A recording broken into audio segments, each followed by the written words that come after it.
조선 시대 최고의 폭군 연산군의 생애와 또 이때 어떤 사건들이 일어났는지 이런 부분들에 대해 소개하기로 하겠습니다. 연산군은 1476년에 태어나서 1506년 우리 나이로 31세로 반정으로 쫓겨났다가 생을 마감했고 1494년 이제 성종의 뒤를 이어서 사실 적장자로 왕위를 계승을 해요. 그래서 우리 조선시대 왕들 중에서 적장자 출신 왕이 7명밖에 되지 않는데 그중에 연산군이 딱 들어간다라는 거죠. 오래간만에 정말 적장자가 배출되었고 10년 이상 왕으로서의 자리를 누렸는데 이 문제는 엄청난 정말 독재군주였다라는 거죠. 성종과 패비윤 씨의 소생이에요. 그래서 그 당시에도 이 패비윤 씨의 아들이 이제 왕으로 오르게 되는 것에 대해서 당시 신하들도 꽤 부담을 느끼고 있었지만 어쨌든 정통성은 있다. 그 어머니는 정말 사약을 받았지만 8살의 나이로 이제 세자 책봉이 되었고요. 어머니가 폐위되었을 때의 나이는 우리 나이로 4살이 되는 거고 또 이제 그 사가로 쫓겨나서 사약을 받을 때의 나이는 7살이었으니까 사실 어머니의 죽음에 대해서는 정확히 잘 모르고 있었고 그 직후에 바로 이 성종이 두 번째 계비로 맞이했던 정현왕후 윤 씨의 아들로 입적을 시켜 놓았기 때문에 한동안 그 연산군은 자신의 어머니가 정현왕후 윤 씨로 이제 알고 있었다라는 거죠. 그러다가 이제 나중에 어머니가 정말 패비윤 씨고 비극적인 죽음을 당했다라는 사실을 알게 된 후에는 그 소위 어머니의 죽음에 가담했던 사람들을 대거 이제 처형하고 유배 보내는 그 사화를 또 일으키게 되는 그런 또 모습을 보이게 됩니다. 그 이름은 융이었고요. 이 세자로 책봉이 되어가지고 그야말로 정통 코스를 밟아서 결국 왕위에 오르는데 이 문제는 이 왕세자 때부터 공부에는 영 관심이 없었다. 그래서 이 연산군 일기 총서 기록을 보면 소시의 학문을 좋아하지 않아서 동궁에 딸린 벼슬을 아치로서 공부하기를 권하는 사람들이 있으면 매우 못마땅히 여겼다. 아버지 성종은 경연 제일 열심히 했다 그랬잖아요.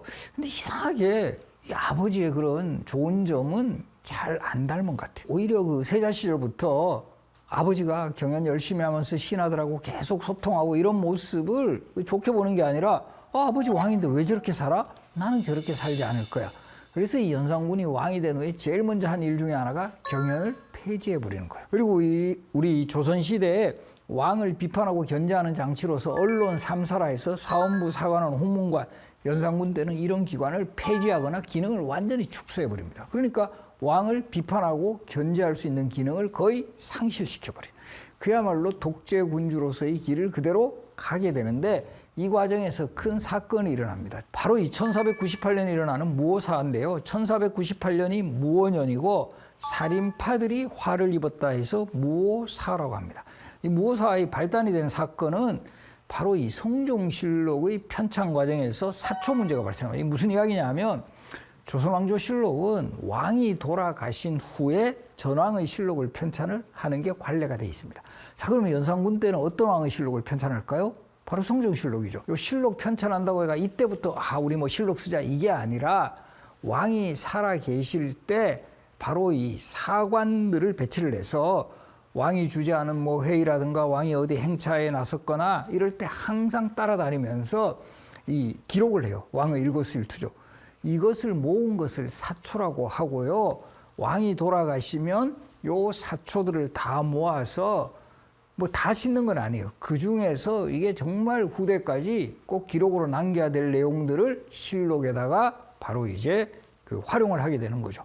그래서 이 실록은 편집 자료이기도 해요. 그런데 이때 바로 이 김일손이라는 인물이 바로 이 성종 때 사관으로 있었고 바로 이 연산군 때도 요 실록을 편찬하는 과정에 참여를 하게 되는데 김일손이 당시 스승이었던 김종직이라는 인물은 살인파의 영수였어요. 근데 이 김종직 스승이 쓴 조의제문, 의제를 조문하는 글이란 뜻이고 이 의제는 바로 중국의 초나라의 왕이었는데 삼촌인 항우에 의해서 죽음을 당한 단종하고 세조의 관계하고 너무 닮아 있어요. 그런데 대놓고 세조를 비판하지는 못하니까 중국의 의제의 사례를 빗대어 가지고 세조를 비판한 글이었는데 이게 결과적으로 사초에 실린 것이 밝혀지면서 대규모 피라 사건으로 연결이 됐다는 거죠. 그래서 이때 김종직은 뭐 그 당시에 이미 사망했지만 부관 참시를 당했고, 바로 요 사초를 실었던 장본인이었던 김일손이라는 인물은 처형당했고, 또 이때 이 김종직의 제자로서 김일손과 뜻을 함께했던 영남 살인파들이 대거 화를 당한 사건을 우리가 역사에서 무오년에 일어난 사하라에서 무오사로 합니다. 그리고 그 6년 후에 더 큰 사하가 발생하는데요. 1504년이 갑자년이어서 갑자사로 갑니다. 그래서 요 무렵 되면 이제 연산군이 이제 왕으로 재위한 지도 이미 한 10년 가까이 되고, 이러면서 더 독재적 성향이 강해져요. 실록 기록이라든가 여러 자료를 보면 연산군이 제일 싫어했던 말 중에 하나가 뭐냐면 능상이에요. 왕을 능멸한다. 그러니까 기어오른다. 왕한테 대든다. 약간 이런 표현인데, 뭐 신하가 조금이라도 뭐 쓴소리하거나 뭐 왕이 뭐 잘못했다 이러면 이걸 못 넘기는 그런 스타일이에요. 그런 상황에서 바로 또 어떤 사건이 일어나냐 하면, 어머니가 이제 성종 때 배출됐다가 결국 사형을 받고 죽었다 그랬잖아요. 이 과정에서 연산군은 그 당시에는 잘 모르고 있었던 패비윤 씨의 죽음에 관한 이런 내용들이 바로 요즘으로 치면 공개가 돼요. 어떻게 보면 판도라의 상자가 열린 거예요. 사실 성종도 이 죽으면서까지 패비윤 씨의 일을 절대 거론하지 말라, 이렇게 이제 이야기를 했었는데, 이 패비윤 씨의 사건이 이 연산군 때 다시 소환이 됩니다. 그 소환의 장본인이었던 인물이 바로 임사홍이라는 인물인데요. 임사홍은 그야말로 연산군의 측근 신하였어요. 뭐 요즘으로 이제 치면 간신이라고 평가를 받는, 그래서 이 조선왕조실록 기록이라든가 이런 자료에 보면 간흉, 소인, 간신 이런 표현이 가장 많이 나오는 인물 중에 한 명인데, 연산군에게는 충성을 다했지만 결과적으로 보면 그 독재군주를 떠받드는 그런 인물이 돼버렸고, 그 임사홍이 중심이 돼가지고 연산군에게 요즘 표현을 하면 어머니 죽음에 관계된 사람들 명단을 적은 제가 블랙리스트 가지고 있습니다. 이렇게 된 거예요. 그러니까 이것이 공개가 되면서 안 그래도 이 연산군은 뭔가 자신에게 쓴소리하는 이런 인물에 대해서 한번 대대적으로 한번 손을 봐줘야 되겠다라는 생각을 하고 있던 참에 이 판도라의 상자가 열렸고, 여기에는 또 어떤 사건까지 겹쳤냐 하면, 바로 당시 그 승지로 있었던 이세자라는 인물이 연산군과 이렇게 행사에서 술을 실수로 엎어버려요. 이세자라는 인물이. 결과적으로 또 이세자라는 인물이 그 당시에 그 패비윤 씨에게 사약을 가지고 갔던 인물이에요. 이런 것까지 겹치면서 이 우리 어머니 죽음에 관계했던 인물들 다 이제 불러들여. 이렇게 되면서 오히려 무오사 때보다 더 많은 인물들이 희생을 당했고, 특히 무오사 때 유배를 갔던 뭐 우리 김경필이라든가 정여창 이런 인물들이 바로 처형을 당했고요.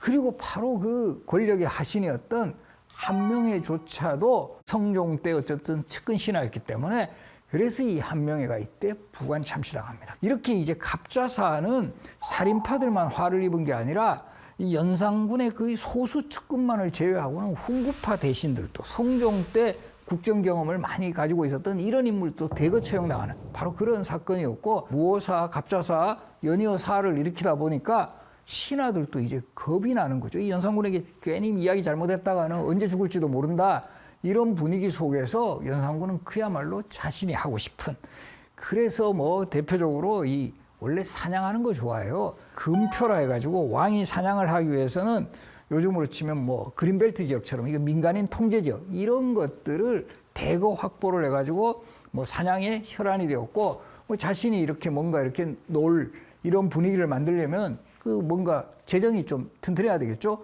그러다 보니까 이 백성들에게는 막 2, 3년치 세금도 뭐 미리 거둬들이고, 또 이제 뭐 각종 명목을 붙여가지고 세금을 부과하니까 백성들은 너무 힘들어지는 이런 상황이 거듭되게 됐고요. 그리고 또 노는 걸 좋아해가지고 그 경해루 연못가 근처에 만세산이라는 인공산을 만들고 산 위에 또 작은 궁궐 같은 거 짓고, 그리고 여기에다가 막 꽃 같은 거 이렇게 조성하고 해서 실록이 기록해 보면 뭐 그 모습이 정말 귀계만상이었다라는 표현이 있고, 경해로 이렇게 가보신 분들 계실 건데 그 연못이잖아요.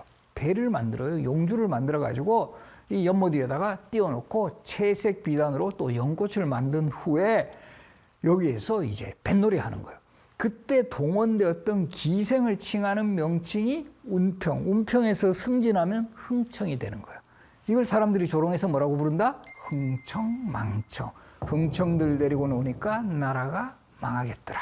연산군은 실록이라고 안 불러요. 쫓겨난 왕은 이 우리가 뭐 종이나 조와 같은 묘도 받지 못하니까 왕자 시절의 호칭인 연산군. 연산군 시대의 실록은 연산군 실록도 아니에요. 연산군 일기라고 하는데 바로 이 연산군 일기에 보면 흥청, 운평, 삼천이 바로 삼천 여인을 모아놓으니 생황과 노래소리가 비등하였다. 사치와 향락이 절정에 이르렀다. 그리고 이제 그 뭐 연산군 또 스스로 뭐 이런 그 춤추고 노는 걸 좋아해요. 그때 왕은 초용 가면을 풍두라고 불러가지고 이 금은 주옥으로 장식하고 매양 술에 취하여 발광을 할 때마다 스스로 풍두를 얼굴에 걸고 경복궁으로 갔고 이때 흥청 수백 명에게 풍악을 치며 따르게 하였다. 그야말로 흥청망청하는 이런 연산군의 모습이 상당히 증언으로 이렇게 기록으로 남아 있습니다. 관리들에게는 신언패, 말을 상가하는 패를 차고 다니게 해요. 거기다가 뭐라고 적어놨는지 아세요?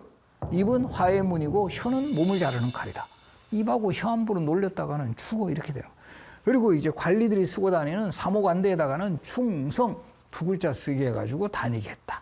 손바닥을 뚫는 고문 천장, 몸을 지지는 낙신, 가슴을 빠개는 착흉, 그리고 바람에 뼈를 갈아 날리는 쇄골표풍, 이런 고문 기술 같은 걸 개발했다라는 이런 기록까지 나와요. 워낙 이렇게 독재의 그 소설이 시퍼러니까 제대로 저항을 못했는데 그나마 가장 강력하게 저항했던 사람이 이 내시 김처선이라는 인물이에요. 그래서 이 김처선은 그 당시에 가장 그 내시 중에서도 직급이 높은 그 상선 내시였는데 간언을 드려야 된다 해가지고 김처선이 연산군의 그 폭정을 간하면서 계속 그런 이야기 하니까 한때는 연산군이 이 내시 김처선에게 크게 도움을 받았는데 활로 쏴가지고 김처선을 죽이고 그 시신까지 그대로 이제 잘랐다라는 이런 모습들이 이어지니까 이제 신하들 입장에서도 언제 내가 당할지도 모른다 이런 생각도 막 드는 거예요. 그래서 연산군 말년에 가면 연산군을 쫓아내는 팀들이 만들어져요. 소위 말하는 반정팀이랄까요? 박원종, 성희안, 유순종으로 구성된 이런 그 세력들이 마침내 1506년 창덕궁에 있는 연산군 그 처소를 습격을 해서 바로 연산군을 몰아내고 바로 이 진성대군 중종을 왕으로 올립니다. 이런 연산군의 최후에 함께했던 그 여인이 그 유명한 장록수. 우리 예전에 그 영화로도 나오고 드라마로도 많이 이제 그 등장을 한 인물인데 장록수 같은 국정농단 여인에게 완전히 의지하면서 주변에 이 제대로 말하는 사람은 사라지고 연산군의 말만 그대로 이제 따르고 국정을 농단하는 권력과 금력을 차지하는 이런 인물들만 배치된 이런 상황 속에서 마침내 연산군은 정말 그대로 빨리 몰락해버려요. 이 반정군이 공격에 들어오니까 그냥 거의 별다른 저항 없이 결국 체포되어 끌려왔다가 강화도 위에 있는 지금 교동도라는 섬이 있어요. 그곳에 유배되었다가 실록 기록에 보면 역질로 2달 만에 죽었다. 아마 이 역질로 죽었다라고 기록되어 있지만 그렇게 마음대로 사치, 향락, 방탕생활하다가 가시나무 울타리에 갇혔으니 이게 뭔가 뭐 병이 나지 않을 수가 없겠죠.